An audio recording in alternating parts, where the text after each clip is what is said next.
we hear a challenge to the law, which there is no challenge to the law, then why should we disregard the law? That's one way of looking at it. And we don't need to touch the judgment at all, because at that time, this aspect of the matter had not been legislated upon either in the Constitution or by law. So then the courts kind of filled in the vacuum and said that it should be lifetime because there is no period of disqualification. But the law has come in place and it is in the nature of a non-obstante clause. That's one reading of it. What do you have to say to that? So the question would control the Constitution. So that is one, and then the second would be, can there be legislative overruling of a judgment without first removing the basis on which the judgment came out? So, can we go to the judgment now of the Supreme Court? My Lord, relevant provisions, whatever you think are relevant for our reading. Paragraphs, my Lord. Ji. Paragraph 35 है जी 35 and 444 page पे जी Supreme Court 405 ये चार judgement जो one thing is very important, का reference है पहले इसके अंदर ना चार जजमेंट हैं उसके साथ फिर समीउल्लाह है जी एक इम्तियाज अहमद का केस है एक अब्दुल गफूर है एक मोहम्मद खान है और एक अलादीनो first Aladino Bhayu and then the review which came out later in 2020 and the court took a somewhat different view. Mr. Attorney General, to nullify Samiullah Baloch, the amendment would have been in the Constitution. My Lord, that's why I mean, if you're looking at the basis of the judgment, the basis of the judgment emanates from the Constitution. So unless the Constitution were to be amended, Samiullah Baloch could not. Because Samiullah Baloch is interpreting a constitutional provision, and Samiullah Baloch basically holds that the declaration which is referred to in 62(1)(f) has to remain in field till such time, the declaration in the field, the disqualification stands. Then what my Lord has observed carries. There is no time limit provided under Article 62.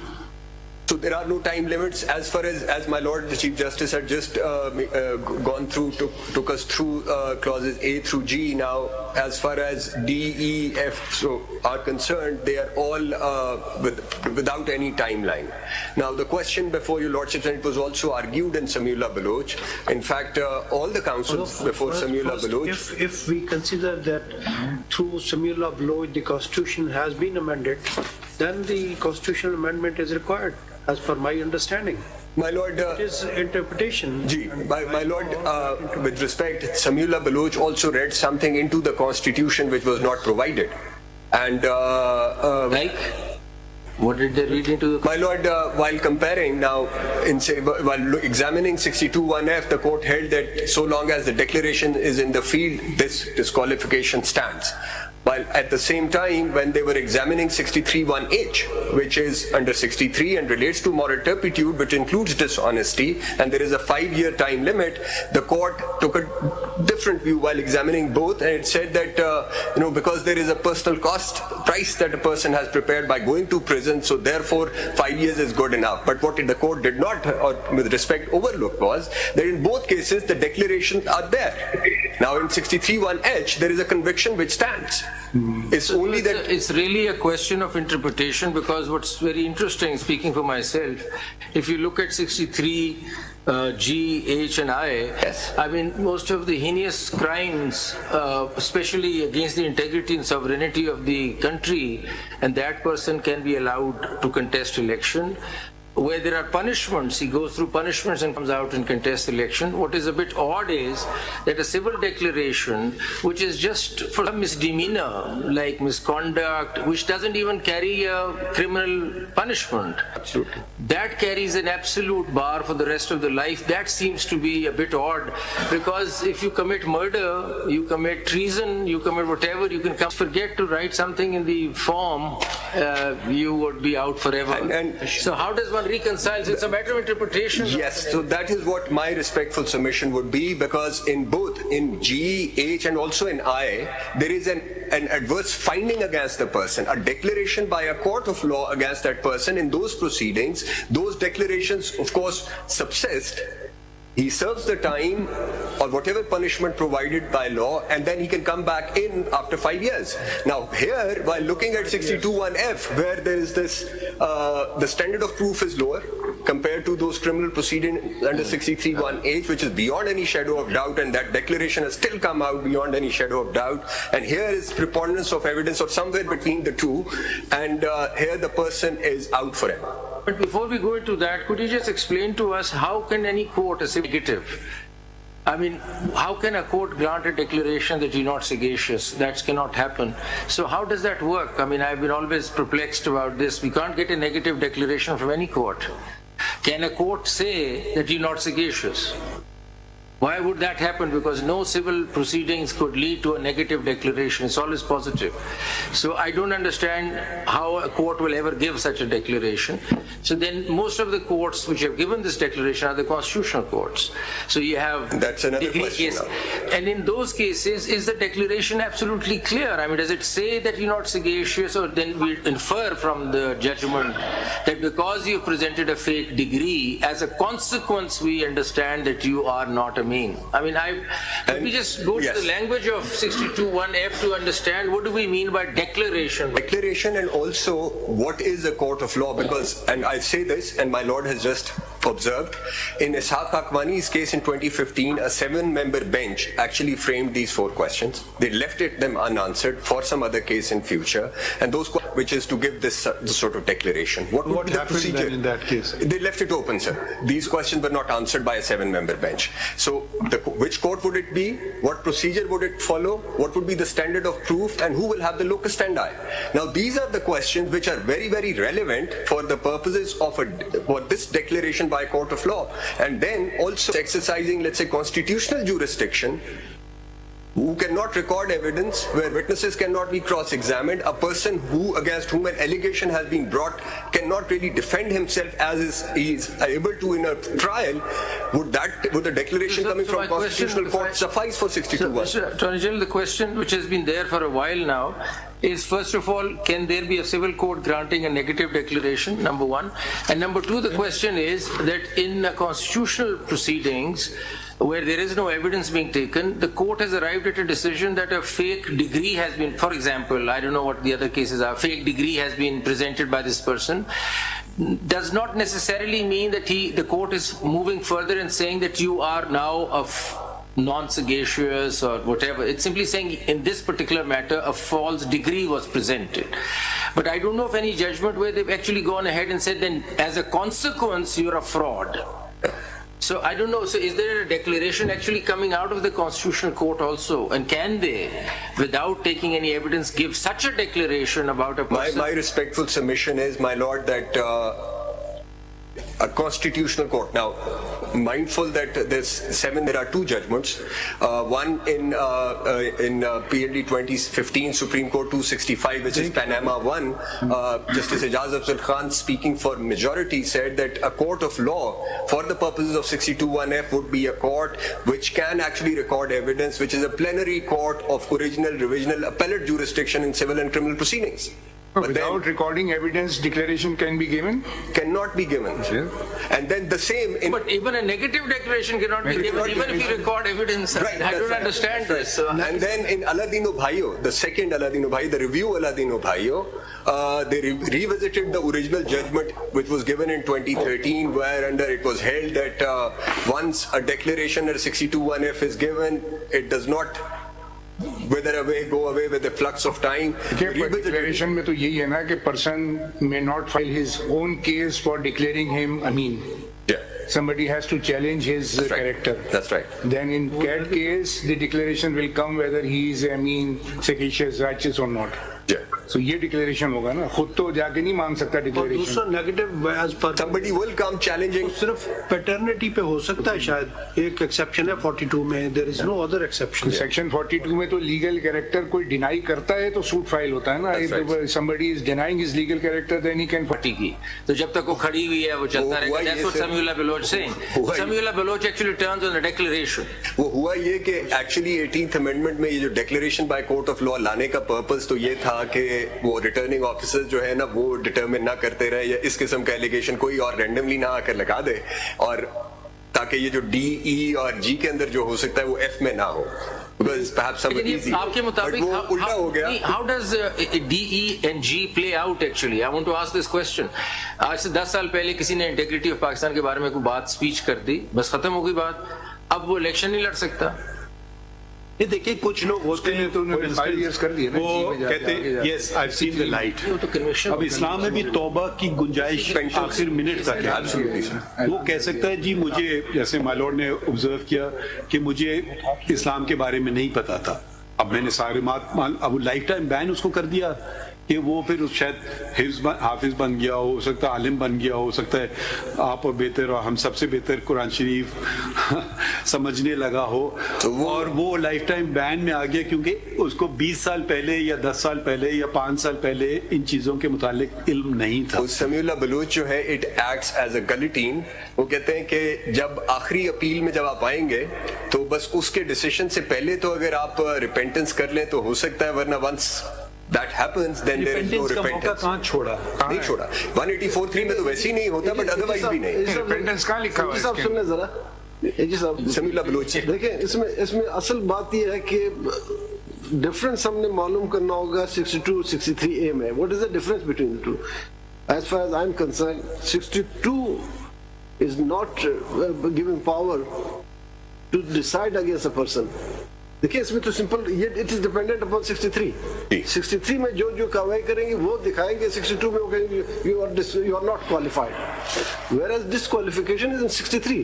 اگر کوئی شخص suppose کوئی کام کرتا ہے, کوئی غلط کام کرتا ہے, تو اگر آپ جی اور ایچ کو پڑھ لیں, جی اور ایچ وہ ڈٹرمائن کرتے ہیں کہ کورٹ آف لا سے جب اس کو کوئی ڈکلریشن ہو, یہ اس ڈکلریشن کی بات ہو رہی ہے آئی تھنک سو. جی اس پہ بات کریں کہ یہ 62(1)(f) کہاں پہ پاور دیتے ہیں کہ آپ اتنے ٹائم کے لیے ڈسکوالیفائی ہو, اتنے ٹائم کے لیے. وہ تو صرف یہ بتاتے ہیں کوئی شخص پیپر سبمٹ ہو رہے ہیں اس سے پہلے بتا دیا کہ یہ فلاں کورٹ سے اس کو سزا ہوئی لہذا پیپر خارج, that's all, matter ends. The authority dealing with this matter have no power to decide the disqualification period of that person. وہ disqualification کے period تو 63 نے بتا دیا, یہ سزا جرم کرو گے تو اتنی سزا ہوگی, اور اس جرم کی سزا پوری ہونے کے 2 سال بعد جب آپ نکلیں گے تو پھر آپ کوالیفائی ہوں گے. تو یہ آپ جو پہلا سوال جو آپ سے کیا کہ ڈفرنس, آپ ڈفرنس جب بتائیں گے تو خود بخود پتہ چلے گا what is 62 and what is 63. So if 62(1)(f) is juxtaposed with 63(1)(h), moral turpitude ہے, because وہ اس کے ساتھ dishonesty etc وہ اس کے ساتھ ہے, moral turpitude being very broad, اور وہ ایگزامن ہوا سمیع اللہ بلیو. اس کو اگر آپ سامنے رکھیں تو the consequence then, if they are to be reconciled, then the consequence is only one, which is that the timeline which is provided for the declaration in 63(1)(h) must necessarily apply to the time to the declaration 62(1)(f). H میں اگر conviction ہو گئی because it attracted an offense and so it led to conviction, then he can come back. But if it was lesser than even a case where it could constitute an offense and so he could not be taken in a criminal case, a simple declaration was given on the civil side, that goes on unlimited. اب یہی سمجھ نہیں آتی, because otherwise then we also have to stay away from the concept of reading into the constitution. But now that you have started reading in 63A, so I was just that is also a question. So you must stop from reading furthermore. Reading in to just another aspect if you can attend to. Can you read D? My lord. Again. He is of good character and is not commonly known as one who violates Islamic injunctions. Now please read F.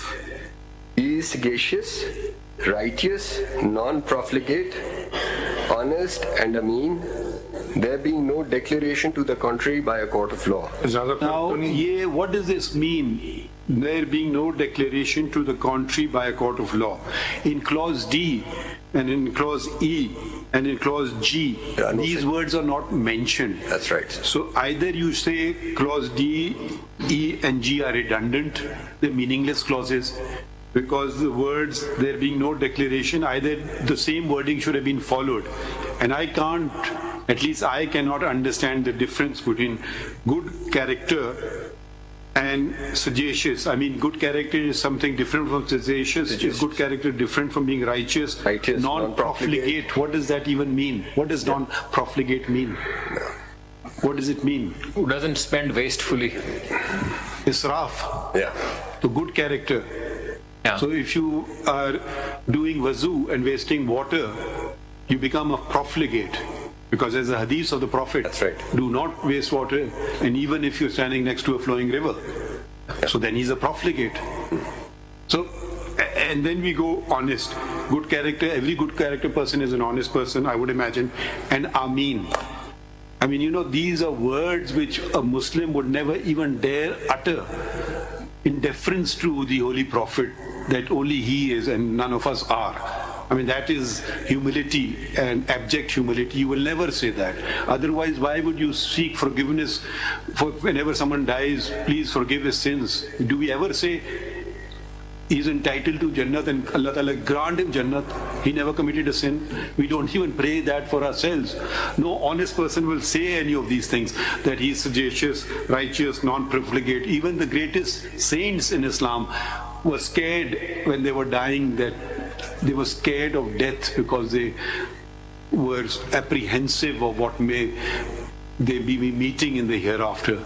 So I don't know, is this generally a wish list kind of situation as opposed to because otherwise everybody can, if I was filing a lamination paper and if someone says he's not of good character, I would not even challenge it. I said, I'm sure I've done something wrong in my life.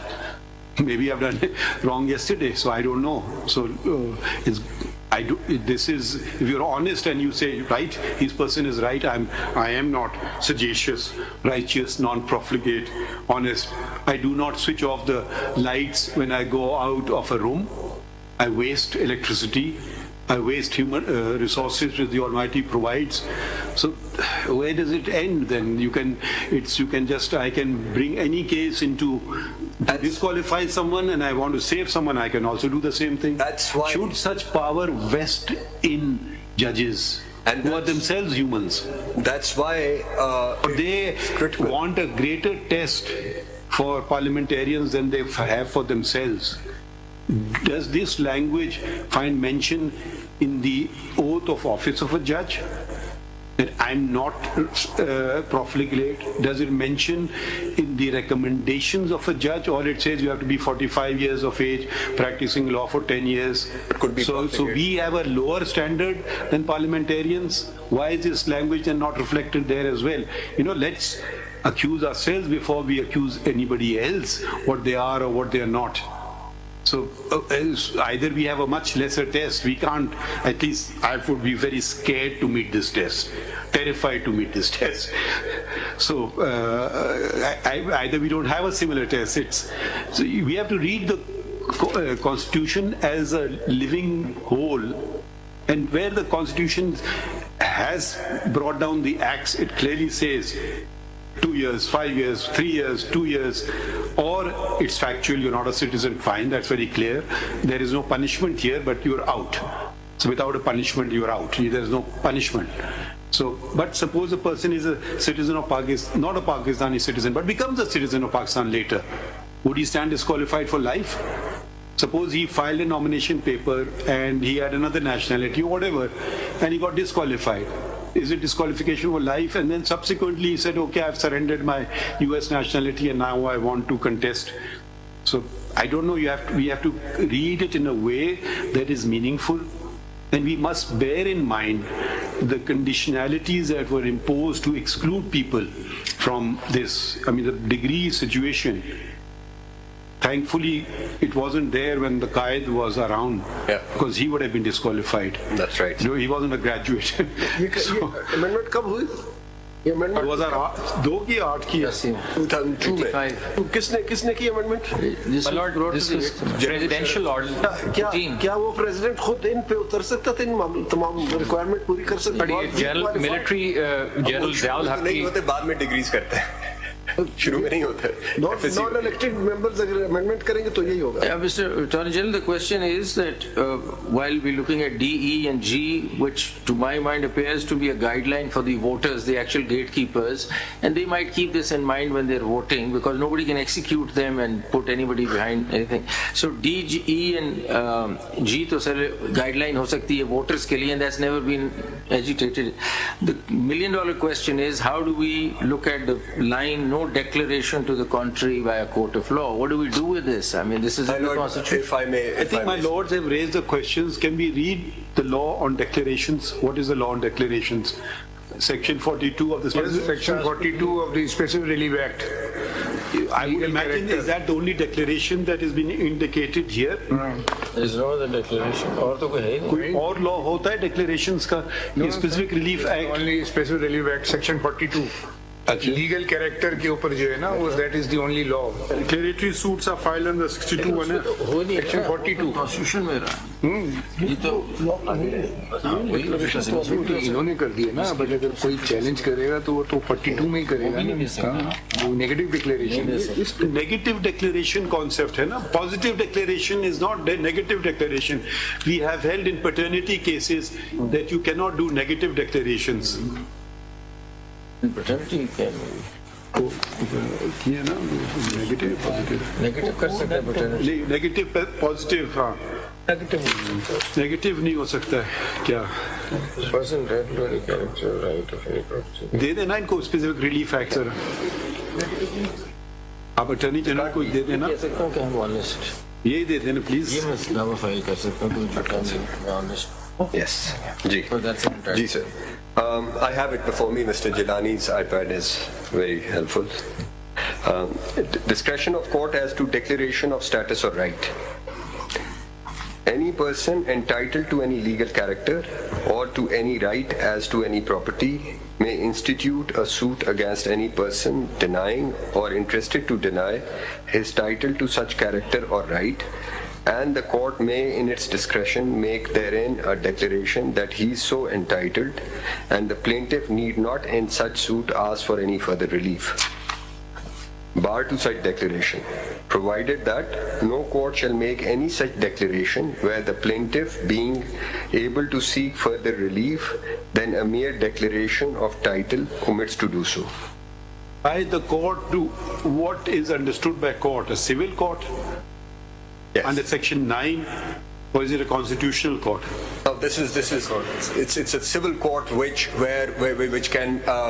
evidence can be led, witnesses can be examined, where a burden of proof is discharged, and then there is an opportunity of rebuttal. Suppose in a case where I've done so even, we observe hearing a civil petition for leave to appeal or an appeal that the appellant had dishonestly filed a suit. Suppose we hold that, and we've held so, and impose costs on him. Will that constitute a declaration of a court of law in terms of Article 62(1)(f)? My respectful submission is no, sir. Why? Because you are not a court where that particular issue is actually conclusively determined through a trial. So we could observe in other cases. We could say in a criminal case that I don't believe this witness is a liar. And that witness will then be struck by 62(1)(f) because it's a declaration of a court of law. In a judgment in a criminal case, he was not an accused there, but he was a witness. And the court says, I don't trust this witness, I found him to lie. Yeah. My lord, so it's, then you can bring out every case. We may make an observation against a lawyer. He misled the court, for instance. Sometimes we do that. My lord, regretfully. And then if a lawyer contests election, the person will say, you have held that he misled the court. He is, of course, how can you allow him now to contest an election? He's banned for life.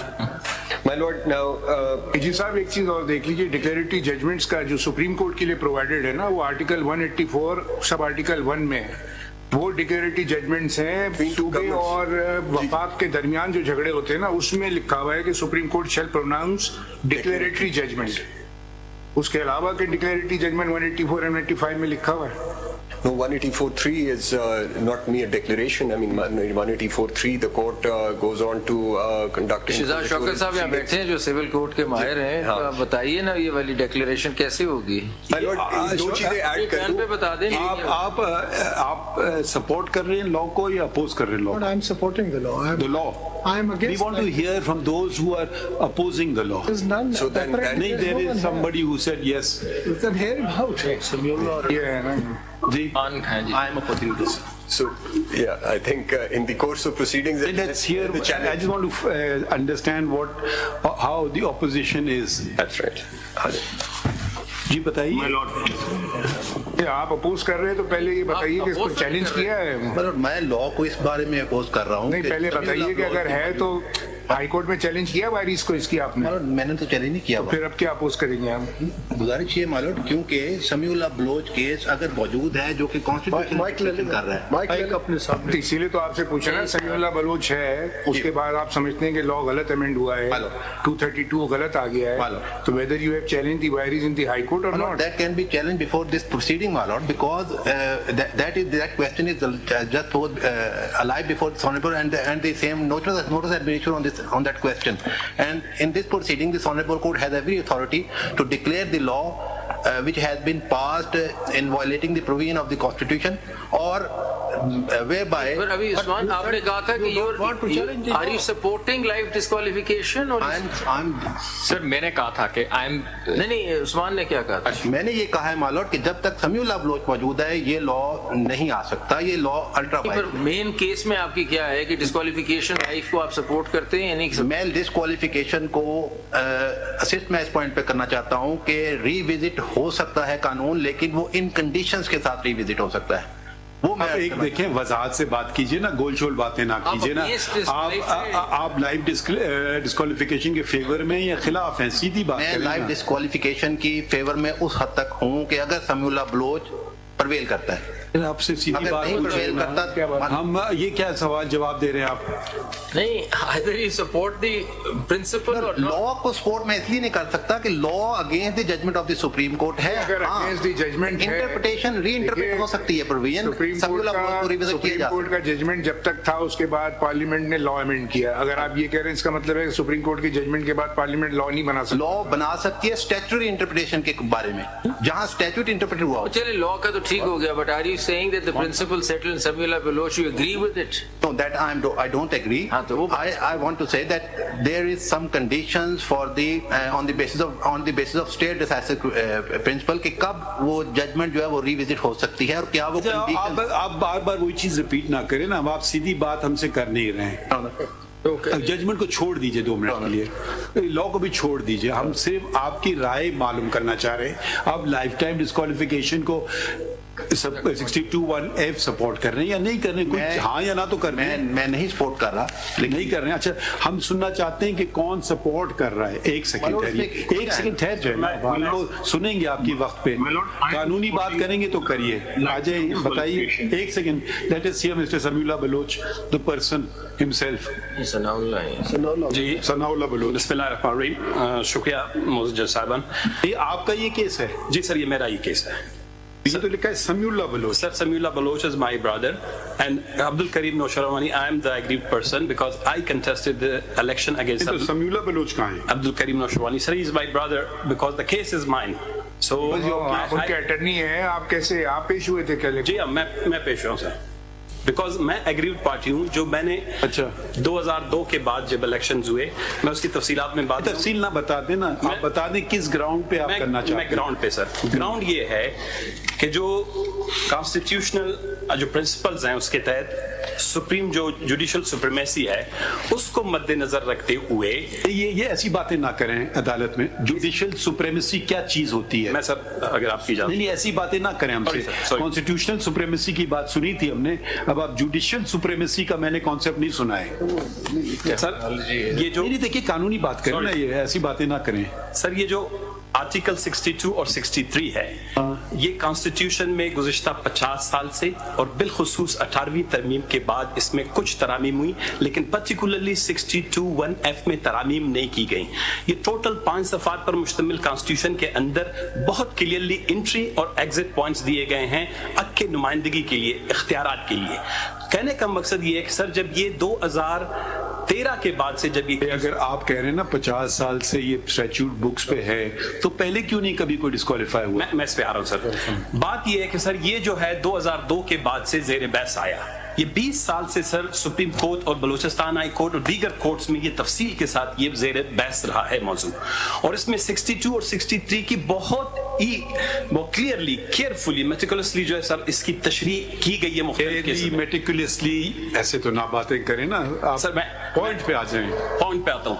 तो sir जब एक constitution के अंदर जब 63 की जब बात की जा रही है कि वहां 5 साल का तयन किया गया है, क्यों 62(1)(f) में नहीं किया गया? उसकी बुनियादी वजह यह है सर, जब मैं एज ए मेंबर पार्लियामेंट में जाता हूं, जब डिक्लेरेशन देता हूं, वो ओथ है। मैं ओथ में ये कहता हूं कि मैं शहरी हूं, मैंने BA पास किया है, मेरी उम्र 25 साल है। ये जब मेरे खिलाफ जिस शख्स ने कंटेस्ट किया था, जब मैंने उसको कंटेस्ट किया कोर्ट में, उसकी उम्र 24 साल थी। इलेक्शन में क्योंकि उसके पास वालिद के पास BA की क्वालिफिकेशन नहीं थी, तो उसका क्या हुआ कि उसमें 5-6 मिस रिप्रेजेंटेशंस की, उसमें फ्रॉडरी की, और जो डिग्री है फैक्ट्स पे ना जाए ना, अब ये बताएं, जल्दी बता दें। इस जगह ही सवाल है आपसे, आप ये कह रहे हैं ना कि ये जो डिक्लेरेशन जो हमें समझ नहीं आ रही सिचुएशन की, वो ये है कि मैक्सिमम झूठ बोला ना उसने, फॉर्म में झूठ बोल दिया, मिस डिक्लेरेशन कर, तो झूठ की सजा ये है कि सारी उम्र के लिए इलेक्शन प्रोसेस से आउट हो गया। ये लिखा हुआ है आइन। दूसरी तरफ हम पढ़ते हैं तो अगर कत्ल भी कर दिया, ट्रीजन भी कर दिया, तो फिर भी कुछ टाइम गुजरेगा तो वापस आ सकता है। ये बात रिकंसाइल नहीं हो रही है। सर ये जो केस आपका समीउल्लाह बलोच आपके सामने, आप अपना बताएं। मैं अपना बता रहा हूँ सर। मैं आपको आप केस को 1 मिनट रहने दें, आप अपना व्यू बताएं। मेरा व्यू ये है सर, बीइंग ए पॉलिटिशियन आप बताएं 63 के बाद जब किसी शख्स को सजा होता है तो वो एक स्टिग्मा है, उसके माथे पे एक दाग लग जाता है, वो 2 से 4 साल कैद का गुजारता है, पूरे माशरे में उसकी फैमिली सफर करती है, फाइनेंशियल सफर करता है, मॉरली सफर करता है, उसकी जारी सोसाइटी में उसकी अहमियत और हैसियत कम हो जाती है। उसके बाद जब वो निकलता है तो उसके बाद इजाजत है कि 5 साल के बाद वो जाए, अगर उसके पास गुंजाइश है वो आपके पास जाए। लेकिन इसमें सर जब आप एंट्री पॉइंट पे ही झूठ बोलते हैं, जब आप दाखिले के वक्त नहीं, जैसे आपने कहा, देखिए एक पॉइंट लेते हैं, 24 साल का था, आपने कहा कि उस वक्त वो 25 साल का नहीं था।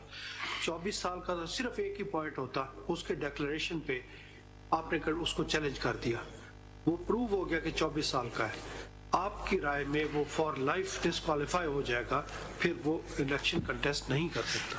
Is it your point? With your honorable permission, sir, अब वजह क्या हुई? उस वक्त पहले ये मेरी वजह, यही पॉइंट है आप सर। मेरी ये पॉइंट उस वक्त इसलिए सुनी जब नहीं गई, वो शख्स दाखिल हो गया, उसने चेक बैरियर क्रॉस कर लिया, वो झूठ के बावजूद वो बलूचिस्तान में वजीर दाखिला बना, जो अभी से पहले केस। फिर जातियात पे ना जाइए। नहीं सर, हम जातियात को छोड़ दीजिए, हम आईनी नुक्ते की बात कर रहे हैं। हो सकता है बहुत बुरा आदमी है, हम उसमें नहीं जाना चाहते, तो आप जातियात को छोड़ दीजिए, आइन की बात करें। आप पार्लियामेंटेरियन है ना, हम जातियात पे बहुत सकता है अच्छा आदमी बुरा आदमी, वो हमारे सामने बहस नहीं हमने करेंगे, क्योंकि हम एक जनरल प्रिंसिपल तयन करना चाह रहे हैं। फैसलाबाद बलोच साहब, देखिए मैं आपको बता, जो हमारे लिए कंपैरिजन में प्रॉब्लम आ रही है ना, एक तरफ 63A में आप जितना मर्जी क्राइम कर दें, आप कुछ अर्सा सजा काटें, 5 साल गुजारें तो वापस आ जाए। हमें ये प्रॉब्लम हो रही है कि सिविल डिक्लेरेशन में सजा नहीं है, कोई सजा तो उसने नहीं काटी, सिवाय ये सजा उसने काटी कि वो वाला इलेक्शन मिस हो गया उसका। अगले इलेक्शन में तो वो आ सके ना। अब ये कहना कि अगले इलेक्शन में भी नहीं आएगा, कभी भी नहीं आएगा, ये हमें समझ नहीं आ रही कि सिविल उसने झूठ बोला, झूठ की सजा आपने दी कि तुम इस नॉमिनेशन पेपर रिजेक्ट हो गए तुम्हारे, तुमने इलेक्शन नहीं लड़ा, सजा मिल गई ना। जो क्रिमिनल साइड पे उसको वैसे सजा मिल रही, सिविल साइड पे ये सजा हो गई। अब आगे चले ना, अब वो क्या, उसने जो एक झूठ बोल दिया, मिस डिक्लेरेशन कर दी, अब वो सारी उम्र कैसे। दूसरी तरफ फिर तो हो ना, आइन में हर जगह लिमिटेशन है, टाइम की स्टोरी है हर जगह, तो फिर इस जगह भी तो कुछ होनी चाहिए ना। अजीब लगता है। मैं इस हक में हूँ कि 232 अभी जो जून में, मैं इस हक की बात छोड़ देना, अगर देखें, अच्छा actually we I am spotting is that Makhdoom Ali Khan, can we request you to Since Mr. Makhdoom Ali Khan has written on the Constitution, I don't know if he's involved in any case before us. Are you in these matters? Huh? Yes. My lord, Which case are you in? I have filed a CMA 6 of 2024. For whom? In favor of disqualification or lifetime or not? My lord, not in favor. But you're not in, why? Who have you filed it for? For Mr. Jahangir Khan Tareen, my lord. Okay. Now, one thing which nobody has attended to yet, at least one way of interpreting the Constitution is what the original Constitution said. And this Constitution has been, I don't know what's the correct word, changed or ravaged from time to time, what you want to use it. Can we read the original Constitution as it was enacted in 1973? My lord. And see what the Constitution then said? My lord, I will read that provision to your lordship. Would you like to do it, or shall we ask the Attorney General to do so? As your lordship pleases, the history is... No, we were thinking of appointing you as amicus, but you are representing a party, so anyways, let's... As your lordship pleases. Pardon, 62, do you have the original Constitution? Yes, my lord, I have, and the history is traced in Samiullah Baloch. No, we want to read the actual text. Yes, my lord. The text is there. 85. Yeah, we have it, my lord. Qualifications for membership of parliament. Can you come to one or the other mic? My lord, benefit of... My lord, Article 62, there used to be only 3 qualifications. One, he's a citizen of Pakistan. Read the whole article. My lord, a person shall not be qualified to be elected or chosen as a member of parliament unless he's a citizen of Pakistan. B, he's in the case of the National Assembly not less than 25 years of age and is enrolled as a voter in any electoral roll for the election to that assembly. C, he's in the case of the Senate not less than 30 years of age and is enrolled as a voter in any area in a province, or as the case may be, the federal capital or the federally administered tribal areas from where he seeks membership. And D, he possesses such other qualifications as may be prescribed by Act of Parliament. So these troublesome provisions were not there? No, my lord. When did they come into? My lord, by Presidential Order number 14 of 1985, which is also called the Revival of the Constitution Order. This is General Zia. General Zia, when the martial law was coming to an end and partyless elections were soon to Is it ironic that a person who violates the constitution of the country puts in these conditions? I find that a bit troublesome, isn't it? Yes, he after D... Was he of good character? If he violates the oath that he took to uphold and protect the Constitution, and he destroys the Constitution, it's very ironic for me that he inserts a good character, knowledge of Islamic teachings. I wonder which knowledge of Islamic teaching mandates judges to be sent home because they don't swear an oath of fealty to the martial law administrator. What is your view on that? My lord, these are, with great respect, all these provisions which have been added by the RCO or the Presidential Order 14. Was he non-profligate? My lord, these are matters which I would say... Yeah, we want your answer on this. My lord, these are matters for divine judgment. These are matters for divine judgment. You mean to say matter of treason is for divine judgment? My lord, no. And treason is not an issue, but if we come to treason, then in martial law is admitted? Yes. If it comes to an act of treason, then in that particular case... Do you think he committed treason or not? My lord, in your lordship is talking of 1977. You're talking about, yes. Your lordship will then have to examine it. You know, we are asking your opinion. My lord, I would be bound by the judgment of this honorable court. We are asking your opinion. My opinion is different, but the judgment of this honorable... Share your opinion with us. The judgment of this honorable court in Begum Nusrat Bhutto's case takes a different view. चले आप नहीं बताना चाहते रहने दें फिर. My lord, my view... चले बाकी पढ़ लेते 63. तो ये D तक था. There was no present D, present E, present F, and present G. Yes, my lord. The D... and 63 was also pretty succinct. Yes, it was, my lord. 63 was also very limited. कैसे उसमें हम पढ़ लेते हैं यही समय ये सारे नहीं ला सकते ना My Lord, 63, a person shall be disqualified from being elected or chosen as and from being a member of parliament if A, he is of unsound mind and has been so declared by a competent court, or B, he is an undischarged insolvent, or C, he ceases to be a citizen of Pakistan or requires the citizenship of a foreign state, or D, he holds any office of profit in the service of Pakistan other than an office declared by law not to disqualify its holder, or E, if he is so disqualified by act of parliament. So it was pretty straightforward and simple. It was. And RCO kind of molded the constitution. Yes. RCO changed it and changed it in two respects. It brought in these qualifications and added a whole host of disqualifications as well. By a person who was of sagacious, righteous, non-profligate, honest, and good character. Yes. Yes. But the point is, 18th Amendment stamped on it. You see, My Lord, 8th Amendment stamped on it. No, देखिए, and then 18th Amendment stamped. Mr. Makhdoom Ali Khan, at least now I will speak for myself. I don't know.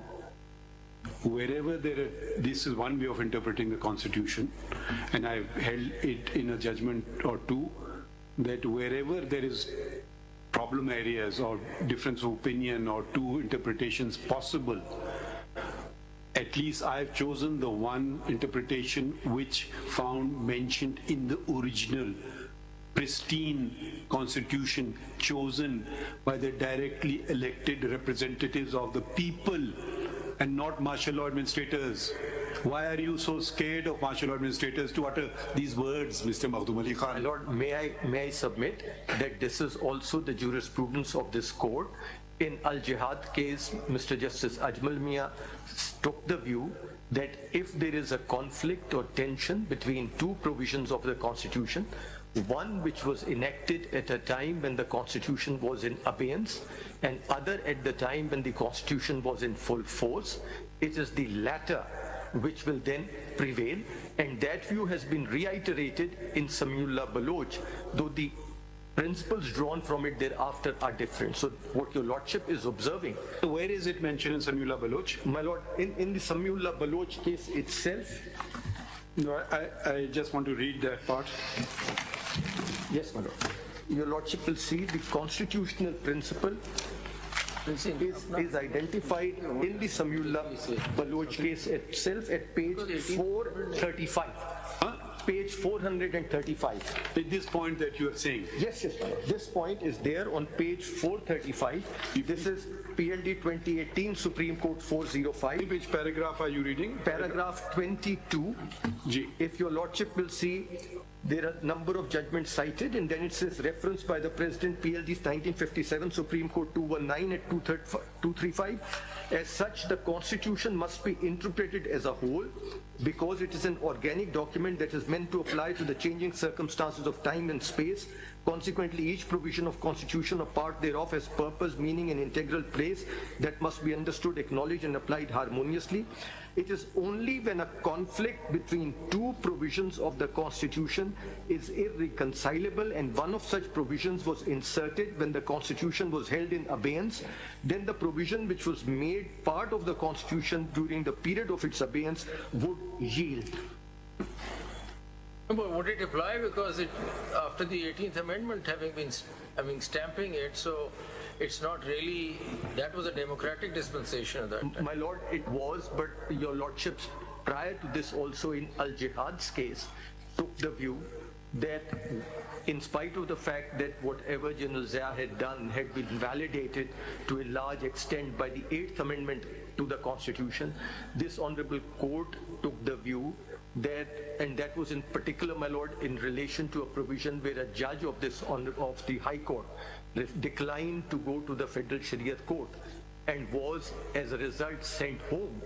Their Lordships took the view, particularly Mr. Justice Ajmal Mia, that this provision was inserted at a time when the country was going through a period of constitutional abeyance. No doubt it was validated by the 8th Amendment, but when we examine it and juxtapose it with other provisions relating to judiciary, this having been added at the time cannot be allowed to hold sway, and that is why their lordships held that a judge of the High Court cannot be sent to the Federal Shariat Court against his will, and if he refuses, will not cease to hold the office of a judge of the High Court. So, in spite of that, this has been the jurisprudence of this Honorable Court, that in spite of the validation. Mr. Makhdoom Ali Khan, but would you put validation at par with an original enactment which has been thought about, carefully considered by every member of parliament? A validation was also a bitter pill for the parliamentarians to swallow. If you don't validate, I continue. So it may be that, okay, we are getting something, is better than nothing, let's at least get on with it. But we are now faced with a problem. So simple validation, when the original constitution said something else, if there are two possible ways to interpret something, and more so when what has been added is very ambiguous. I don't know why these vague words were introduced. You could have simply said A, B, C, D, like every other thing is factual. Either it's a yes or it's a no. Are you all of good character? Please don't answer this question. But which person would say this? I mean, it would be a very audacious person who would say, I'm honest, Ameen, and everything. And then probably he will be making other claims which will be totally not permissible. So simple validation is a bitter pill which has been swallowed from time to time to get democracy back on the rails. Would you not agree with that, since we consider you a constitutional expert, to consider validation at par with a constitutional provision, or it has to be read in the context of, because this judgment also says in space and time. The space then was a dictatorship. Either you continue another 10 years of a dictator or get some sort of a diluted form of democracy, get us back on the rails, whichever is better. So probably the parliamentarians, we should not always condemn the parliamentarians. We should see the difficult circumstances that they work under. I mean, we should respect them. And what would you have done? Let's put yourself in the position of parliament, make yourself a parliamentarian then, that you would, okay, validate something which you may not be very happy with, but at least get the business back on track. How would you personally attend to it? My Lord, my respectful submission is that though the earlier two judgments which I have just identified by this Honorable Court do not put it in the terms that your Lordship has, but that was probably at the back of their mind when they said that an amendment made during the period of constitutional abeyance, if it is in conflict with or cannot be reconciled with the provision originally enacted in the Constitution, then the latter will prevail.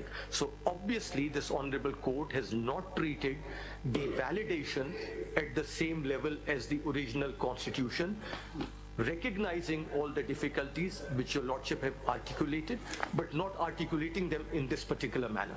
Otherwise, my Lord, if any amendment made to the Constitution, eventually when made, stands on the same plane as any other constitutional provision, but your Lordships have held that we will distinguish between constitutional provisions made during a period of constitutional abeyance. What's your main argument? Is this your mainstay of your argument? My Lord, my main argument in this particular case would be that insofar as when your Lordship examines Article 62 and 63, because some of these amendments, as your Lordship has just now noticed, came in at the same time, there is a relationship between the two.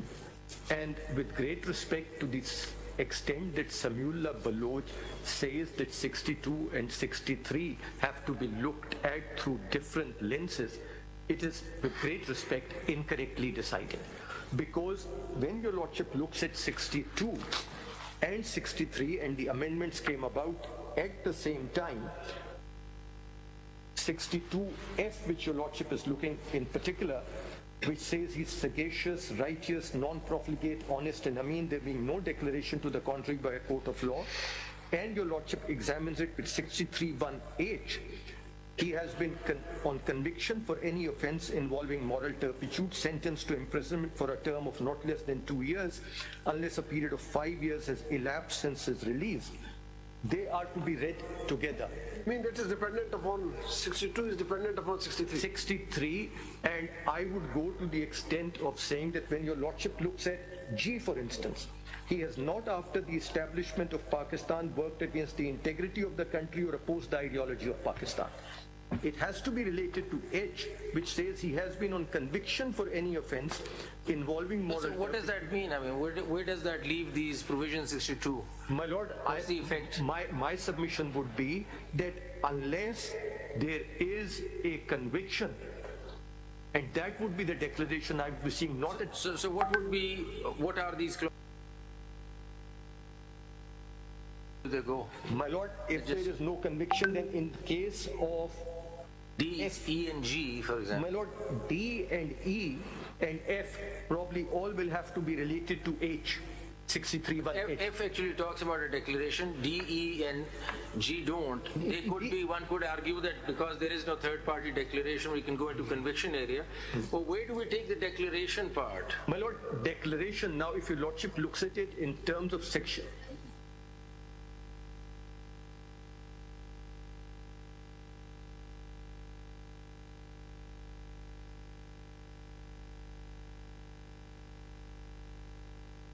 one thing which immediately comes to mind is section 42 of the Specific Relief Act, which talks about declaration of a legal character.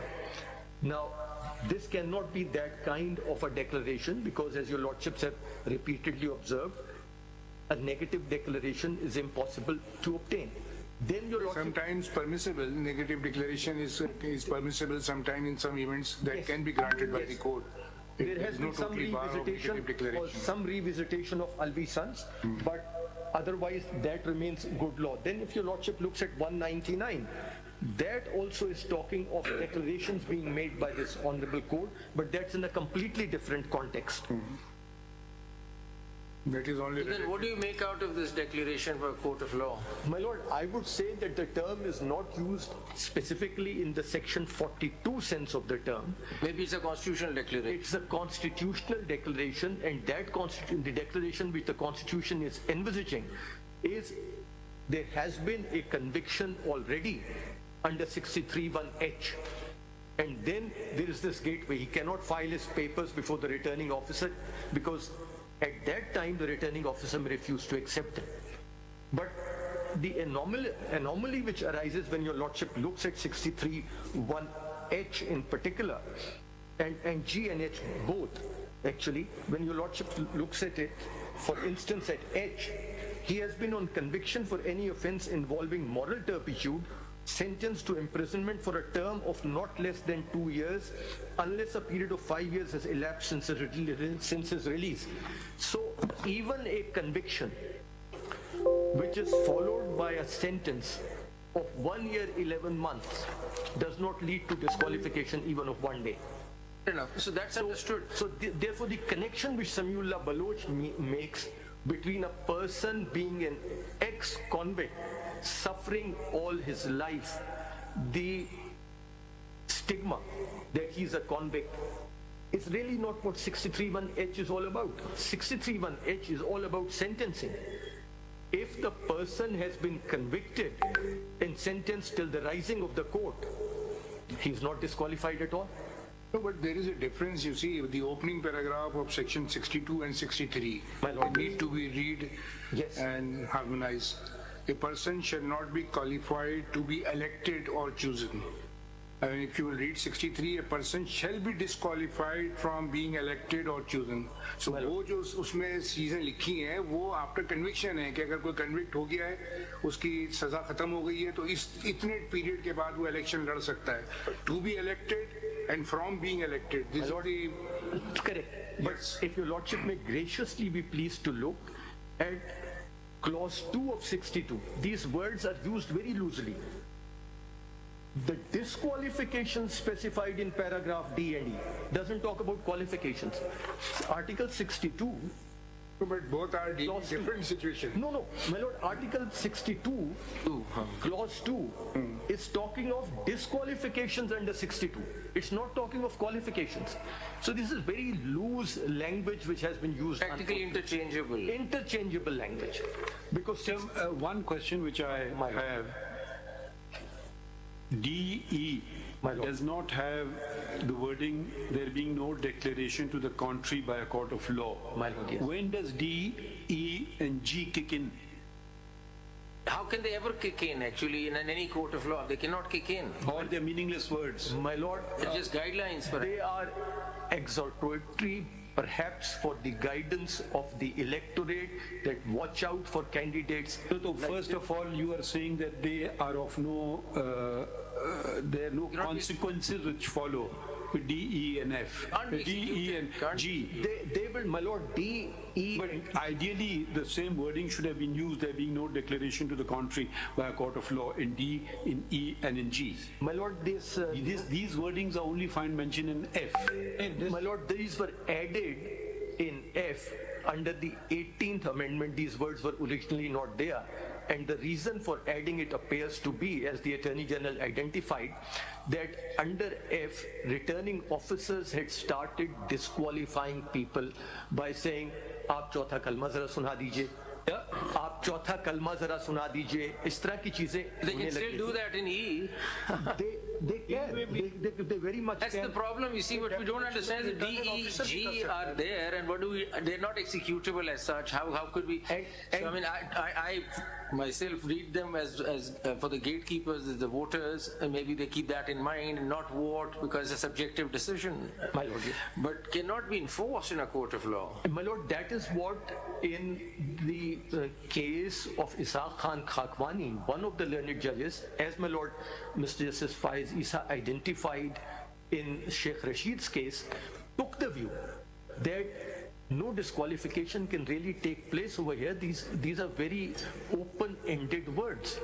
And your lordship points it out in your dissenting opinion in Sheikh Rashid's case, where your lordship identifies the 7 questions which are to be dealt with by the court, because that's... But Mr. Makhdoom, the problem is that I'm facing is you can't attribute redundancy to the Constitution. My lord, yes. Or to any law for that matter. And then secondly, you can't read into the Constitution. So the time frame, suppose if one were to say that this F applies for that election, that particular election which the nomination papers are rejected, and it ends. Now that's not written. So I mean, that's the worry that I have. How do we read in a time frame into it? Either we read them with 63 and create a larger timeline concept. How does it work? Or go on the validation point. And if I may just add what my learned brother has just said, what I've understood from your submission is what you are saying, Samiullah Baloch does not accord with the Constitution. That's the submission. That's your argument. Can we not say that Samiullah Baloch for its time was good, valid judgment? However, since the lacuna has now been provided by Parliament, and they've given a 5-year time limit, both can be reconciled. That was good then, and now 5 years is. If your 5 years have expired, would you agree with that, or you would not agree with that? No, I would absolutely agree with that, my lord. My submission is that Samiullah Baloch was enacted, was decided at a time when we didn't have this newly amended law. At that time, the law did not, and there was no timeline set. The Samiullah Baloch case was decided in a particular manner. The legislature has now filled that gap. In Samiullah Baloch, it was observed that there is a declaration. Until such time that the declaration stands, then the person would remain disqualified or will not be qualified. Now the legislation says that the period of such a declaration will not go beyond 5 years. Okay, now I will ask you the supplementary question, and I knew you would come here. Thank you. Now can I put it to you that Section 232(2) is unconstitutional? Can I put this to you or not? My lord, that is a very valid question. Of course, your lordship can put any question. No, yes. My lord, because one view can be which is probably not probably, in my opinion, definitely the correct view, that where this honorable court has interpreted a provision of the Constitution and made a declaration about a provision of the Constitution, then on the doctrine of legislative repeal, that constitutional interpretation can only be undone by an amendment to the Constitution. And that brings us to the question that how could the Constitution be controlled by a sub-constitutional legislation? The Constitution is talking about a declaration, gives no time frame. Could we, through an act of Parliament, start adding things to the Constitution? We can't do that. My Lord, I would say that the declaration made by the Parliament is in consonance with Article 63(1)(h) of the Constitution, which provides a time frame for the kind of offences which will fall under F. Because that involves conviction, that's a criminal case. But if you look at 63P, 1P or whatever it is, the P, the last one, the Constitution itself allows that through an act of Parliament you can regulate this provision.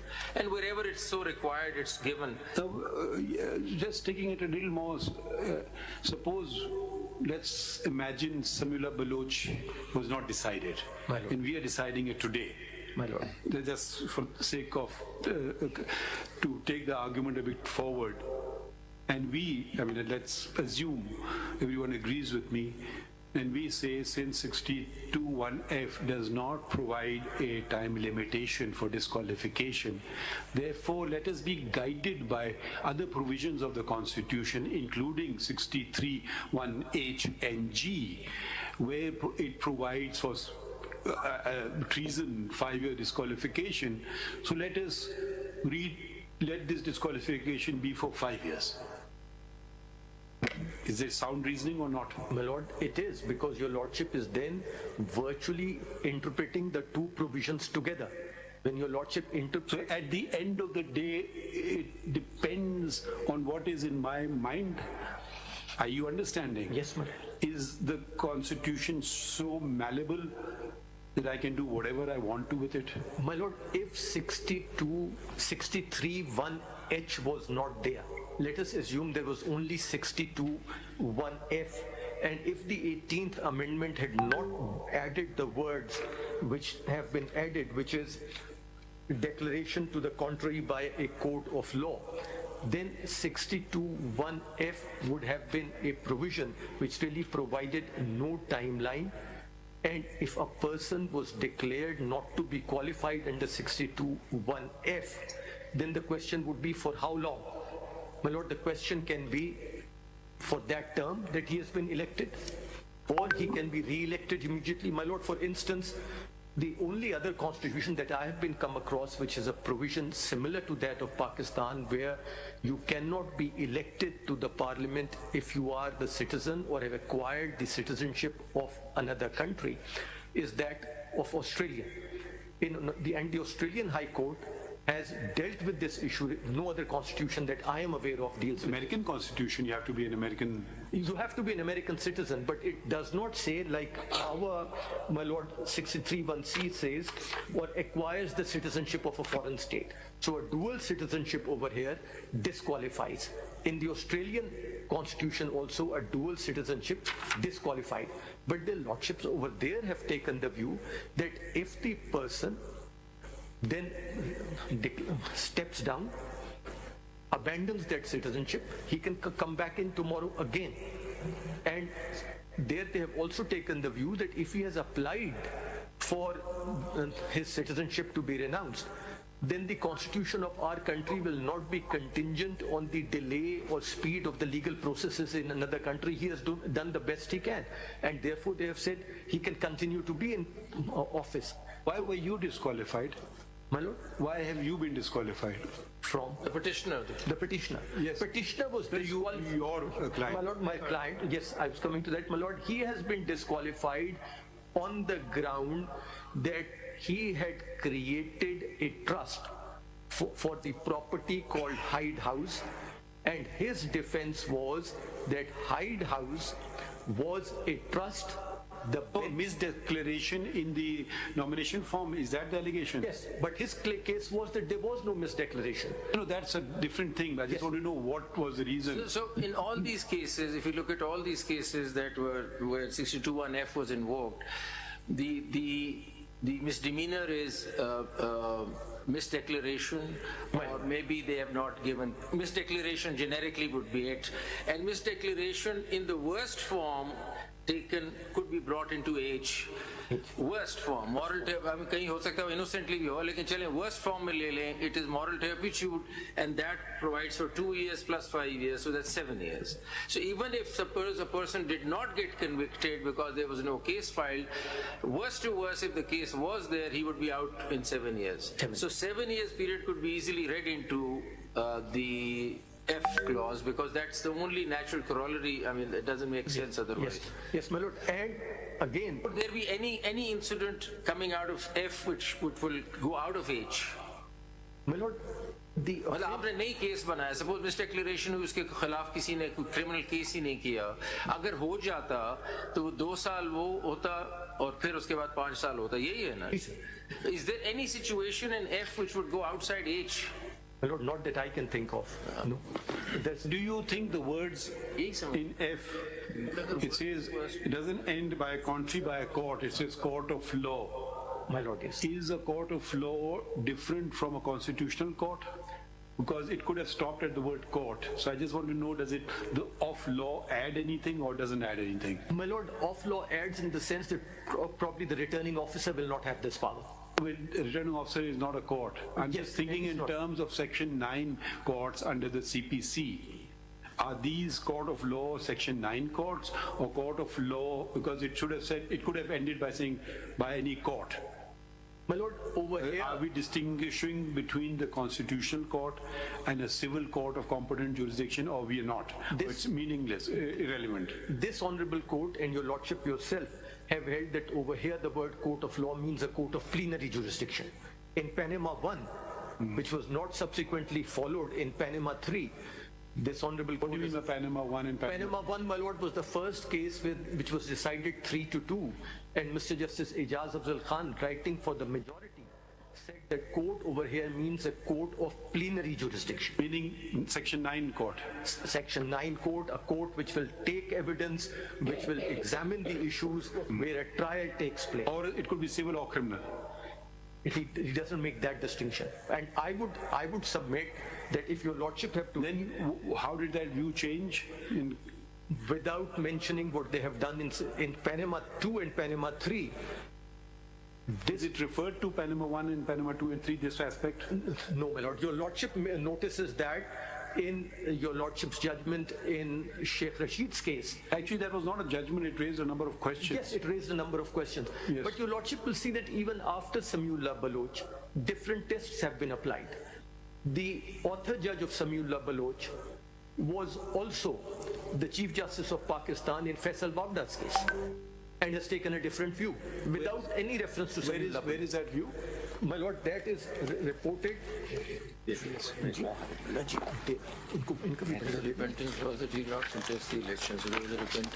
My lord, that is Muhammad Faisal Wabda versus Election Commission of Pakistan and others. My lord, this is 2023 SCMR 370.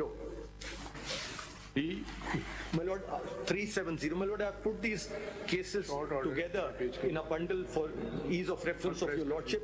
And this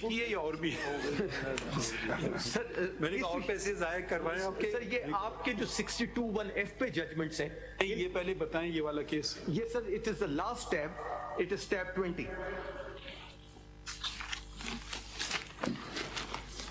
So you're a member of this? Yes. My lord is one of the members. Yes. His lordship is one of the members. Said it as if it was something wrong.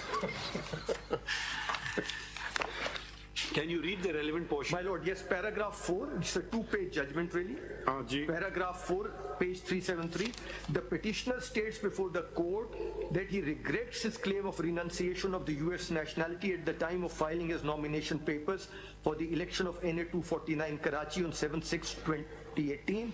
He further states he had then initiated a process for such renunciation, but the certificate of loss of nationality of the US was issued to him on 25th June 2018. He admitted that he was disqualified from contesting the election under Article 61(3)(1)(c) of the Constitution on the date when he had filed his nomination papers for the election of NA 249 Karachi, and that his affidavit filed in with the nomination paper thus contained an erroneous statement which he regrets. In order to demonstrate his good faith in remorse for his mistake, he undertakes that he will resign from the office of the member of the Senate to which he was elected. In view of the said statement and undertaking of the petitioner, we are of the opinion that we need not proceed further in the matter in the peculiar facts and circumstances of the case. And if your lordship may see the last sentence, which is the last 3 lines, it is clarified that the petitioner shall not be considered disqualified in any subsequent election on the basis of the instant. The repentance is that period, that particular election. Yes. And so, but this is after he enjoyed the full tenure of the Senate. Yes. Yes, and then he resigned. He resigned. But एक चीज देखिए, Samula Bloch में paragraph 6 में the concept of repentance is mentioned. Yes, my lord. But I don't find a finding on it then. No, there is the argument of counsel finds mention on repentance. My lord, yes. But then it is, though the judgment talks about Islamic injunctions, this concept is not discussed unless I've missed it. No, it is not discussed, my lord. That judgment is also on tab 7 of this very bundle. So are you repentant?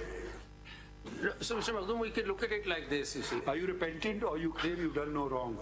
My lord, at the moment you can only be repentant because your case is over. My case is over, yes. And I presume you are repentant. So one reconciliation. Reluctantly repentant. My lord, his case was that I made no misdeclaration. My children had declared it as their property.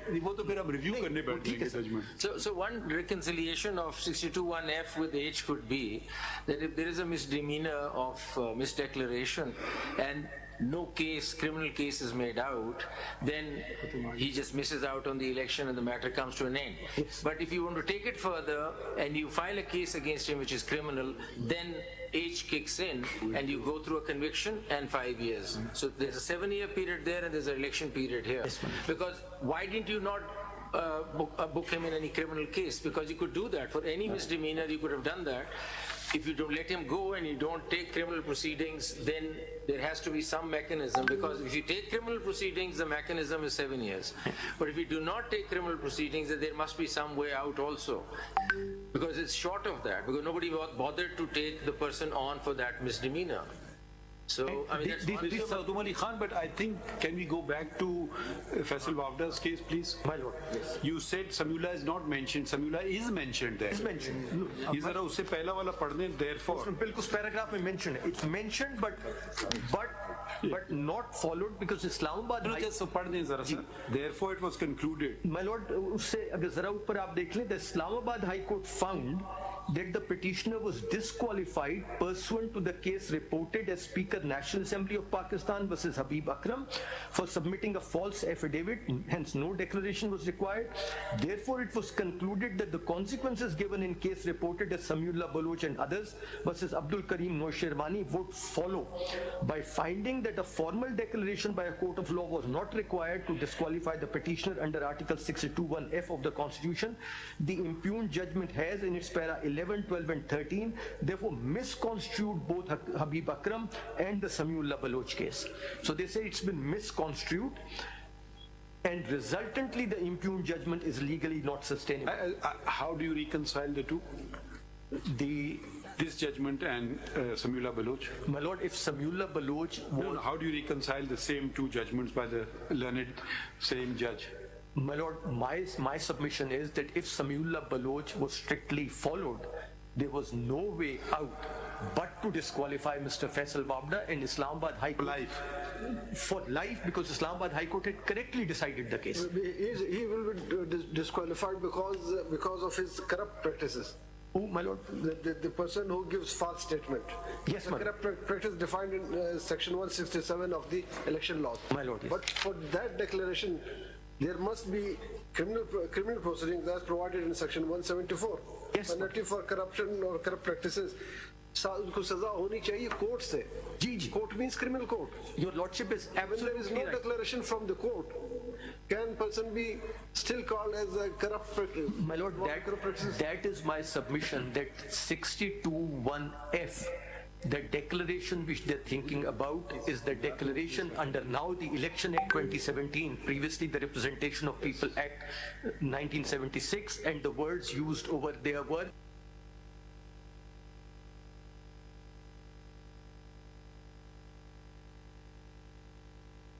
statement and Yes. declaration. Yes. So And- punishment for punishment, the court, criminal court, Yes. there must be a fair trial. Article 10A. And- Thereafter, if the court declares that the person has committed an act of corrupt and that practices, is why your Lordship will have to read 62(1)(f. once that declaration is made, then under 62, if somebody shows at the time of submission of papers that this person is disqualified, is not qualified to be elected, his papers can be rejected. Whether in 62 period of disqualification can be made or not. My Lord, my humble submission is Are you also in this case, Mr. Mohammed? Yes. Are you also in this case? My Lord, I'm assisting Mr. Maktoum Ali Khan. It's the same matter, my Lord. Okay, sorry. I was counsel in... We wanted to hear the other version as well. Because all of you seem to be on the same side in a way. So we wanted better articulation of the contrary viewpoint. Who would canvass that viewpoint? Anyone in the court who will canvass the contrary viewpoint with some level of seriousness? Except Sana Baloch, everyone. Sir, if you allow me just... No, anyone in this courtroom who wants to canvass the contrary viewpoint with the level of seriousness, we would like to hear. Because you're an Attorney General and most of them are just saying what you are on the same side. My Lord, I would like to submit. कौन बोल रहा है? From Lahore. Khurram Raza from Lahore, my Lord. Okay, then you please make yourself attend here. We don't want to hear important cases on video link. If you are serious about this case, come to Islamabad. My Lord, I will.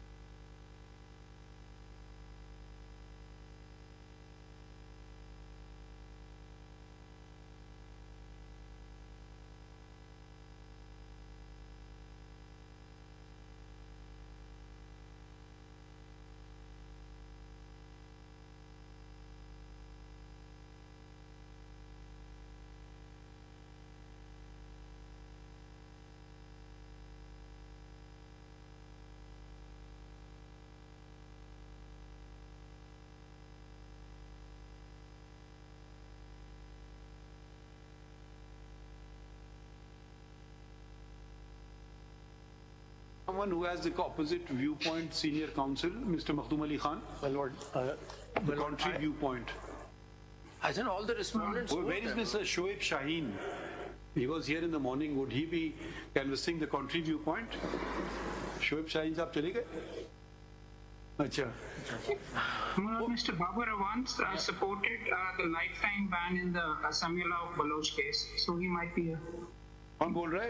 आप किसको आप किस point mister Qayyum बोलते हैं?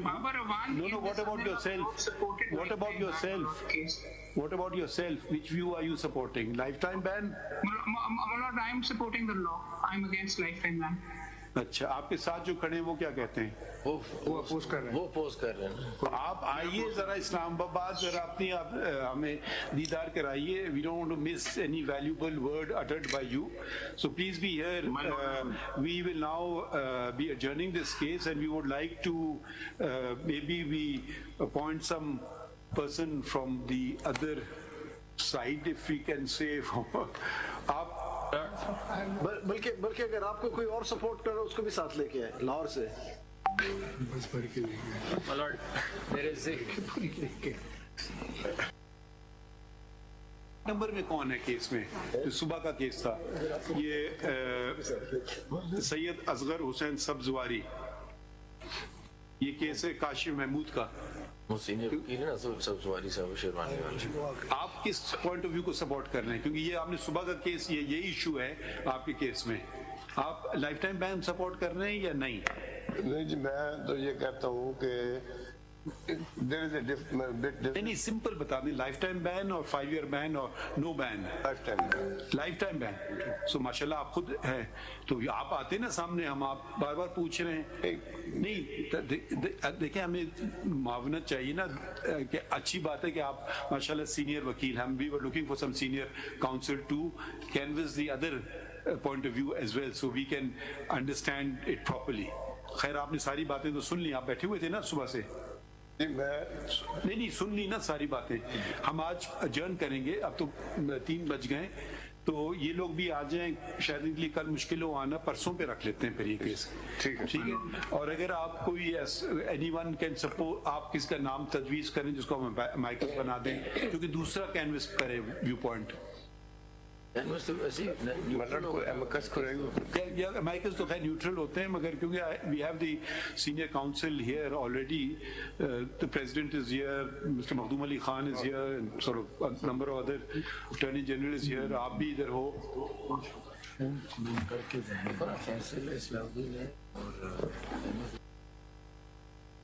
فیصل صدیقی صاحب ہو سکتے ہیں.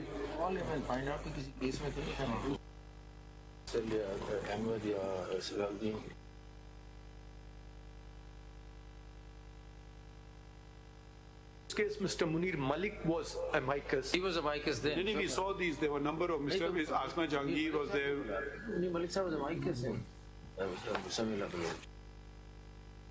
Whether he will be, how well he is. Visual links in Samula Baloch. No, but I thought the respondents would be opposing this. The respondents in these cases would not be opposing would be supporting the lifetime ban. Mr. Maktoum Ali Khan, you won everyone over. All the respondents are now against the lifetime ban. I don't understand. So in fact, my lord, the opposing side, they were initially were of the fact that it must be a lifetime. Prior to that, in 2018, we are those who are making out that we should not be given a lifetime here for the 5 years. So only one thing is this, my lord, the whole scenario, I want to just add one thing, that is that a declaration and the conviction, these are the 2 words which are very necessary to be adjudicated by this honorable court. The one thing is this, that the conviction which has been maintained by any criminal court, that has to be given a kind of the seal of legality may be coming from the Election Commission of Pakistan, because in that the original trial court has to send the record of that case to the commission, so that afterwards that can be come into the force through the legality, that next time اب ایک آدمی کو سزا ہو گئی، ایک آدمی کو for 2 years under 199 200 of the RUPA or the now present Election Act or under 471, that conviction will thereafter be sent to by that court to the commission, Election Commission. The Election Commission will then going to file a complaint against the آپ مختصر بات کریں نا، آپ اپنی تقریر کر رہے ہیں، کچھ بتا رہے ہیں کہ آپ کہنا چاہتے ہیں. 1F کی جو پروسیڈنگ سٹارٹ ہوں گی وہ الیکشن کمیشن کی کمپلینٹ سے سٹارٹ ہوں گی. میں یہ کہنا چاہتا ہوں اس کا فائدہ کیا اس بات کرنے کا؟ یہ فائدہ ہے کہ بغیر سزا کے آپ کہتے ہیں کہ بغیر کورٹ کے کنوکشن کے آپ کہتے ہیں کہ ڈکلیئر کسی کو نہیں کیا جا سکتا. نہیں سر، نہیں، کورٹ اور وہ کورٹ جو الیکشن کمیشن کو پھر بھیجے گی اور وہاں سے کمپلینٹ الیکشن کمیشن کی کمپلینٹ پہ ہو سکتا ہے، یہ آپ کہہ رہے ہیں 62(1)(f) کے اوپر پوسٹ کنوکشن. جی سر. ثناء اللہ بلوچ صاحب، یہ دیکھیں بہت پیچیدہ آئینی قانونی مسئلہ ہے. یقیناً آپ پارلیمانی ممبر رہے اور اچھی طرح سے آئین کو سمجھتے ہیں، مگر ہم آپ کو موقع دیتے ہیں کہ اگر آپ کوئی وکیل کرنا چاہیں، کیونکہ آپ سپورٹ کر رہے ہیں نا لائف ٹائم بین کو، تو کیونکہ یہ اس میں ذرا ہمیں تشریح کرنا ہوگی، تو ذرا یقیناً آپ کی مہارت ہے پارلیمانی مہارت، مگر یہ ذرا بہت ٹیکنیکل ایشوز بھی ہیں، تو ہم آپ کو ایک موقع بھی دیتے ہیں کہ اگر آپ کسی وکیل کو کرنا چاہیں، آپ کی مرضی ہے تو آپ کر لیجیے. ٹھیک ہے، ہم آپ کی بات हम नोट कर ली, मगर वो देखें फिर हमने जितने बहुत सारी आर्गुमेंट डिस्कशन यकीनन आपने सुने होंगे, तो आप अगर कोई करना चाहे वकील हम कर लें, तो हम परसों पे फिर इसको रखते हैं, परसों केस 11:30 बजे। मैं सर इसमें CMA first application RO has rejected my nomination papers on the ground that disqualification is perpetual and for life. इसीलिए तो हम चाह रहे थे ना once and for all supreme court बैठ करके ये तायुन कर ले, बिकॉज एक आरओ कुछ करेगा, दूसरा आरओ कुछ करेगा। अच्छा mister Makhdoom Ali Khan, one other issue, My lord. one is, you know, you win all or lose all. One is the middle way. The middle way is that Al-Samrez was the law undid its effect. Can we have the list of those cases where a non-obstante clause, irrespective of anything held in a judgment, and they were sustained? Because that could be the middle way, that we don't touch the judgment, but now that the law has come, it occupies the legislative domain. This is one aspect. The other aspect which has not been touched upon is that we have only read the constitutional provisions so far. Most of these cases deal with the earlier election laws, which was ROPA, Representation of the People's Act 1976. Did that law or the Election Act of 2017 provide any term for disqualification, or it simply reproduces the language of the Constitution? Because I'm familiar with ROPA, I'm not so familiar with the subsequent enactment of 2017. So if you can consider those as well, that does the law say anything at all?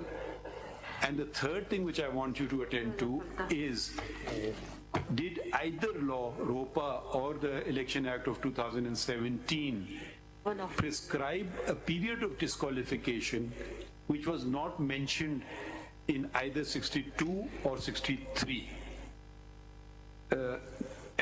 Are you clear with the queries? Yes, my lord. Yes, my lord. And these, for everybody else as well, these queries they can attend to. My lord, and I will request any of my colleagues, if they want to put a particular query, that you all can come prepared on that. My lord, with one request and leave of your lordship, ये doctrine of legislative repeal के ऊपर आप थोड़ा जी sir, उस पे यही मैं request करने लगा था चीफ जस्टिस साहब से कि those bundles are also ready, that list is ready. Your lordship will have to allow me to file a couple of more bundles. मैं समझा नहीं. You're wasting a lot of paper. नहीं, which bundles? वो सब list of case law मैंने बनाई हुई है. ये सबके लिए बना दें. जी सबके नहीं है, अभी भी सबके नहीं. हमने आपको नैब केस में भी कहा था कि iPads दे दें हमें. Save paper. My lord, इस इशू पे एक्चुअली मैंने ऑलरेडी पेपर बुक्स बना ली हैं. वो वैलिडेटिंग जो क्यूरेटिव लेजिस्लेशन के ऊपर केस लॉ है, मैंने ऑलरेडी. तो आपको चलिए एक दिन का मौका मिल रहा है जी. अगर कोई और question any of my colleagues want to ask, no, not you, I'm saying, I'm requesting my colleagues very serious question of ready with these queries. Briefly, my lord, the citations are already there in the CMA which I have filed, but these will be submitted separately as well. As your lord. Please attend to the question of repentance, which Samula Baloch specifically records. My lord, yes. तो ये जरा आप वो भी आप जरूर देख लीजिए. My lord, एक बड़ा serious question of law है इन्हीं appeals में जो जिस पे I would request my lords to also adjudicate, and that is what is the effect of suspension of sentence of a convicted person. Is it one thing we've already noted in our original order, which was a 3-member bench order. Of course, if my colleagues want to add to it, that we will stay clear of criminal cases, pendency. We are just going to restrict on qualification and disqualification, because elections are. इस case से तो नहीं ताल्लुक. My lord, वो judgment उसके appeal में मैं आया हूँ और वो sustain हो नहीं सकती, because that judgment is in violation of a number of judgments of the Supreme Court. वो judgment basically उसका effect ये है. हम principle of law तयन करना चाह रहे हैं. Individual cases हो सकता है हम उनको अलग कर दें, फिर सुने, छोटी बेंचेस सुने. ये 7 मेंबर बेंच अगर सुनने बैठ जाए तो पूरे इलेक्शन खत्म हो जाएगा. हम सुनते हैं. सिर्फ प्रिंसिपल की मैं बात कर रहा हूँ, वो उन्होंने रिडंडेंट कर दिया है आर्टिकल 63(1)H को, जो हमने अभी बात में सुन लेंगे आपको। आपने जो कंसाइज स्टेटमेंट दिया नंबर क्या उनका? माय लॉर्ड, उसका मेरा नंबर है जी 8, CMA नंबर 8 है माय लॉर्ड, और इस पे केस लॉ भी माय लॉर्ड मैंने सारा जो मैंने कोट किया हुआ मैंने उसकी पेपर बुक्स भी बनाई हैं माय लॉर्ड। आपकी CMA कौन सी? Mine is 6, my lord. So what we do today, we'll observe loudly, and that I'm sure will be recorded. If anyone wants to canvass the contrary point of view, not to come and make a speech, but attend to the constitutional provisions and the law, we are ready to hear it. The contrary view being that it's a lifetime ban. So because most of you are in support of a 5-year ban or no ban at all. So that offer is open to everybody. If we consider, we will appoint amicus as well, but at short notice, whether they can render even that assistance or not, because this has to be wrapped up very quickly one way or the other, because every returning officer should not be left confused what he has to do. I'm sure you all agree to that extent. Whatever it is, it should happen once and for all. And my CMA number 1 for stay is fixed today. Regarding the RO and civil appeal number 1946/2023, you've been disqualified. My lord, RO has held that he is disqualified for life, regardless of section 232(2) and regardless of orders passed by my lord. नहीं तो हम देख लेंगे ना, अभी हम appeal में जाएंगे ना, अपील तो कर लेना अपनी rights of. My lord, as an abandoned caution, we have. हाँ तो वो कर लीजिए ना, पता नहीं हम किस तरफ फैसला करें। अगर हमने आपके फेवर हो गया तो उसका इफेक्ट हो जाएगा ऑटोमेटिकली। ठीक है। I had drawn your attention to the 4 points which Ishaq Akwani's case the court had left open with regards to which court would it be to give the declaration, the procedure to be followed, the standard of proof and the locus standi. It is PLD 2015 Supreme Court 275 at page 283. These 4 issues are identified but were left unanswered. So if my lords, and this is also for posterity because this declaration of law, now we are looking at the time limit which is to be applied to this declaration of law, but how this declaration is to in fact be given is also something very important. 2015 Supreme Court, PLD 2015 Supreme Court 275, Ishaq Akwani versus Nawaz Sharif, and page 283. I will do it at 9:30. Paragraph 4.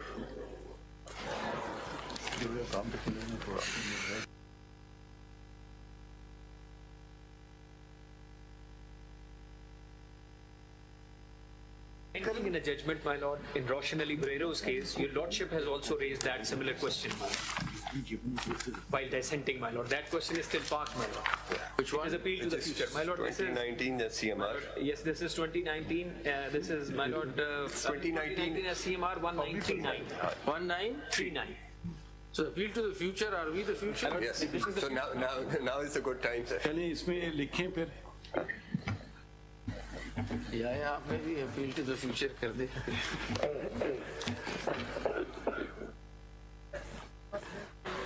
अच्छा हाँ इसमें लिखिए CPLA number 2680/2023.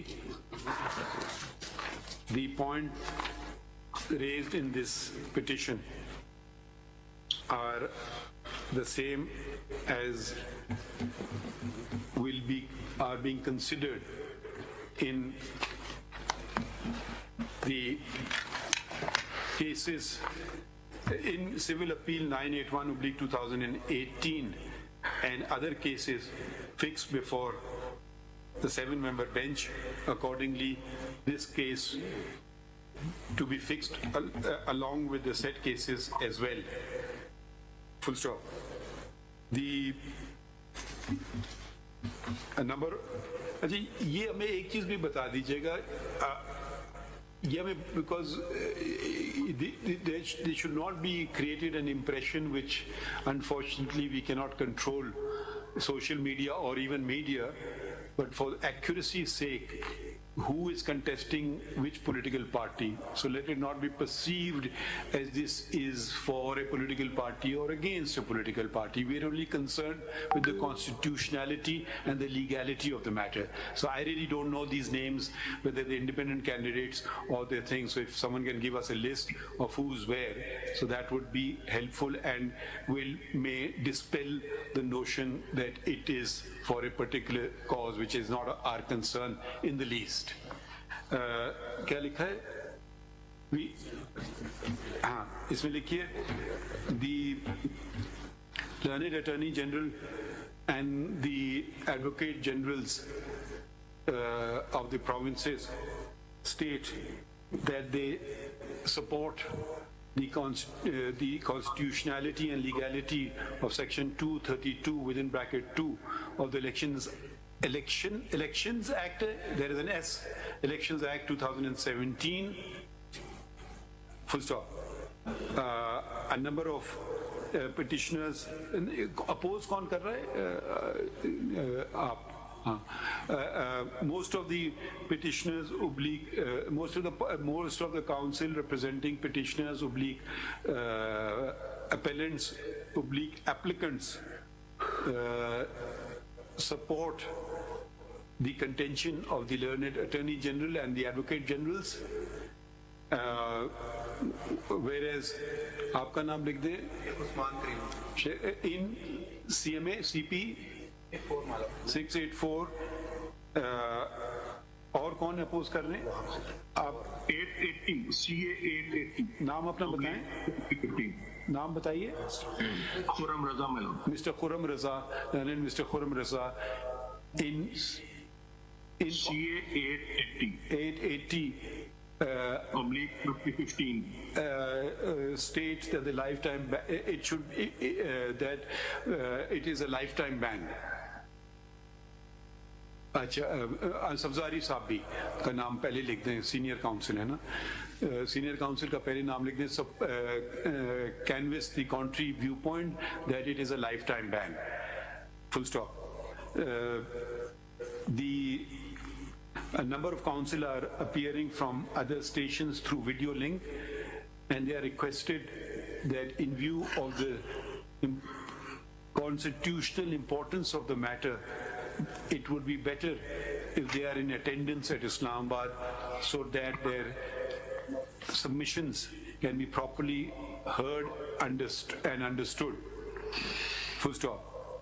We also welcome any senior counsel who wishes to assist this court to do so with precise constitutional and legal submissions supported by applicable case law.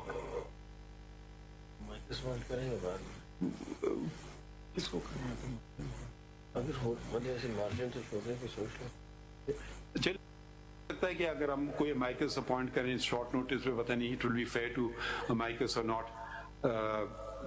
Can you suggest a name that we can appoint and who's available at Islamabad or Pindi?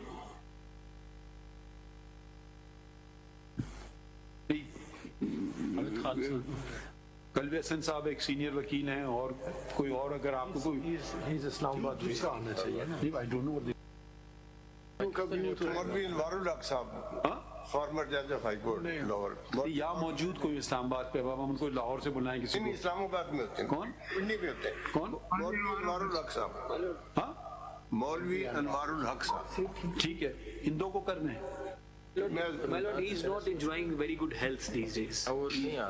He's having issues with his health lately, my lord. Maulvi Anwarul Haq. नहीं, हम ऐसा करें, हो सकता है हम appoint कर लें जरा, बिकॉज वो कह रहे हैं उनकी तबीयत ठीक नहीं है. But anyways, if someone wants to come and assist on a legal point, even if they're not parties, they may come and do so. Sanaullah साहब को हमने already कह दिया. Mr. Sanaullah Baloch states that he represents his brother Samiullah Baloch and supports a lifetime ban. However, since we are adjourning the matter, he is granted an opportunity to engage counsel if he elects to do so, or be properly authorized by his brother. ठीक adjourn to परसों की तारीख दे दें जुमेरात की at 11:30 ठीक है अच्छा we are planning to conclude on 11 January so that be precise as far as possible and those questions we will not reproduce in the thing we will just leave it like that. Anything anyone wants to add? My Lord, only this, that if your Lordship is willing to consider as far as Karachi, then Mr. Faisal Siddiqui can be a choice. That's the name that we're thinking. Yes, Mr. Salahuddin Ahmed, Faisal Siddiqui. Mr. Faisal. Unless they're in one of these cases. Ji. So we will check with them. We will just, we may add some micros.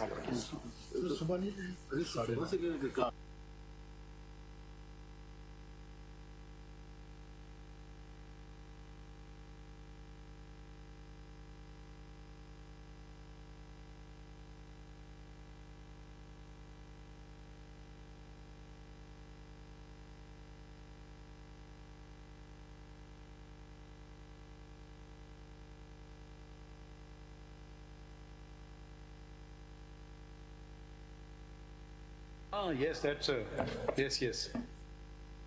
So we will see availability and we may appoint, and you can mention them if they just want to come themselves. That's an Attorney General loyalty kind of concept. No, but my Lord may also then consider Mr. Ashtara Saab Ali because he had a certain, he was the Attorney General when this case was argued. That view is already there. I know. Chale, But we were looking for the alternate view, the other view. We need opposite view. ठीक है, thank you. कोई हो आप opposite view ही देख रहे थे तो मैं इस context में कह रहा हूँ. चलिए, thank you everyone. Thank you, man.